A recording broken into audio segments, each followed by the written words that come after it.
The Joint Committee on Taxation report released in April shows that the benefits for businesses, for example, like pass-throughs, are not actually impacting small businesses in the way that some had anticipated and hoped, because pass-throughs can be a range of businesses. So what should be done to help some of these mom and pop businesses? Yeah, let me, I guess, begin with, what we're seeing in the manufacturing space on the jobs, and again, I think it'll inform that question. So 2016, the first 5 months of the year, the manufacturing sector lost 16,000 jobs. 2017, same period, first 5 months, the manufacturing sector created around 63,000 jobs. This year, we've already created 115,000 jobs.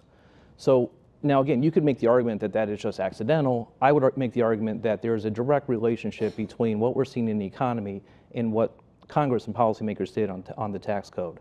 So from my perspective, again, the manufacturing sector, there's an optimism that we've not seen before. So I was pretty sure that things would be great in the manufacturing sector. We actually surveyed our members to say, hey, what are you actually seeing? What are you doing? What is happening? And the numbers, I actually am surprised by them, so I actually have a piece of paper in front of me to make sure I don't screw them up. 95% optimism about the future of the economy. 95%. We've been asking that question for 20 years. This is the highest number we've ever seen. 77% plan to increase hiring, 86% plan to increase investment, and 72% plan on increasing wages. So again, that kind of, the small and medium size, let me kind of answer the question more discreetly. I think about a company in Mount Vernon, Ohio, about 45, 60 miles northeast of Columbus. There's 450 employees there, 2,000 employees across the country. Ariel Corporation raised its wages by 13% this year. That's pretty powerful, and it's directly related to the tax bill. Chris, from your perspective, what are workers feeling? We're hearing a lot of optimism that, according to NAM, in their latest survey, but what's your perspective on workers? Workers are feeling quite left out because they were promised certain things by this tax cut by not only the president, but Ryan and McConnell and employers, and it's just not happening. For instance, the manufacturing sector, we represent a lot of people in the manufacturing sector. And just this morning, I got a notice that GE is laying off 300 people in Virginia.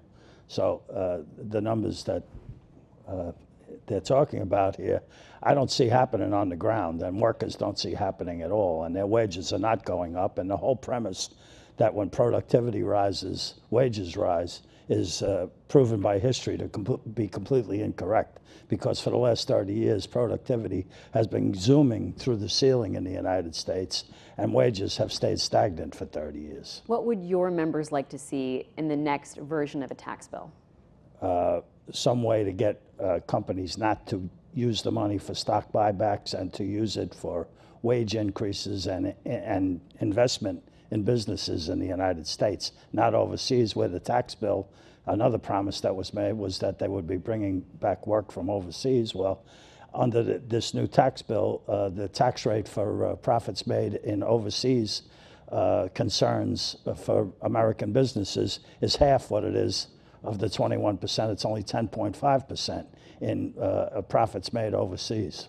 Carolyn, could there be a component in the next tax bill that states how workers should benefit and really lays it out? Because if what you and Aric are talking about, how workers will ultimately benefit anyway, could it be codified? Could it be really written? So I think the reality is the ability to do stock buybacks is permissible under SEC rules. It's not under a tax code rule. It's under a 1982 SEC rule. So I think it's sort of a different thing. I also think that companies are choosing what to do with the money. Right, and I think the decision to do a stock buyback, and I can't comment on a specific company. You talked about things. You know, oftentimes we see there was an article in CQ over the weekend that talked about stock buybacks and then talked about companies laying off people. And the reality is the stock buybacks are a result of a huge amount of retained earnings and need to distribute cash. You can absolutely use retained earnings for plant and equipment investment. You can use it for worker training.